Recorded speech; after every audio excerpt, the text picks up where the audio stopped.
আন্দোলনে গুলি না চালানোর রিট পর্যবেক্ষণ সহ সরাসরি খারিজ করে দিয়েছেন হাইকোর্ট। কেউ আইন লঙ্ঘন করলে পুলিশ বা আইন প্রয়োগকারী সংস্থা রাবার বুলেট, কাঁদানে গ্যাস সেল ও এরপর গুলি ব্যবহার করতে পারে। যদি কোনো দাঙ্গা না হয় তবে প্রাণঘাতী গুলি ব্যবহার করা যাবে না বলে পর্যবেক্ষণ দিয়েছেন হাইকোর্ট। বিচারপতি মোস্তফা জামান ইসলাম ও বিচারপতি এস.এম. মাসুদ হুসাইন দোলনের বেঞ্চ এ রায় দেন।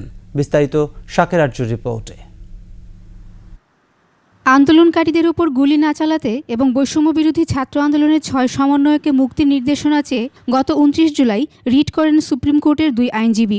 রোববার শুনানি শেষে পর্যবেক্ষণ সহ রিটটি সরাসরি খারিজ করে দেন আদালত। সামারিলি খারিজ করে দিয়েছেন, অর্থাৎ সরাসরি এটা খারিজ হয়ে গেছে।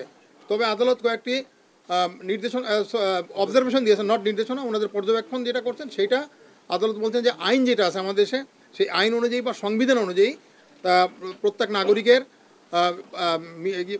সভা সমিতি করার অধিকার আছে শান্তিপূর্ণভাবে, এবং তারা শান্তিপূর্ণভাবে সেটা করতে পারবে। যদি গুলিবর্ষণও করতে হয় তাহলে এমনভাবে করবে যাতে সর্বনিম্ন ক্ষতি হয়, অর্থাৎ তাদেরকে ডাইরেক্ট তাক করে না।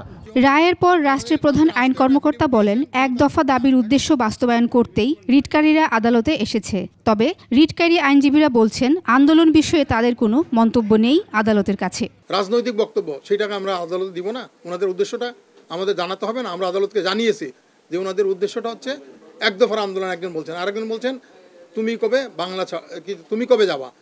এই যে কথাগুলো, এগুলো তো এই যে ওনাদের যে এগুলো তো সম্পূর্ণ পলিটিক্যাল মোটিভেশন ওনারা আসছেন, সেটা দেখালাম। ওনারা কোনো বোনাফাইডি ভাবে আসেন নাই। এটি সম্পূর্ণ ভুল একটি কথা। মানুষকে নিয়ে বাঁচানোর জন্য যদি কোনো পিটিশন করা হয় সেটা কখনো রাজনীতি হয় না। পর্যবেক্ষণে আরও বলা হয়, দেশের সংবিধানের নির্দেশনা অনুযায়ী শান্তিপূর্ণ মিছিল, সমাবেশ ও জনসভায় অংশগ্রহণের অধিকার প্রত্যেক নাগরিকের থাকবে।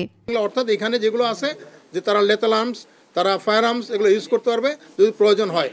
দায়িত্ব পালনে আইন প্রয়োগকারী সংস্থাগুলো মানব মর্যাদাকে সম্মান সুরক্ষা করবে, সব ব্যক্তির মানবাধিকার বজায় ও সমুন্নত রাখবে দায়িত্ব পালনের সময়, এমন পর্যবেক্ষণ দেন আদালত।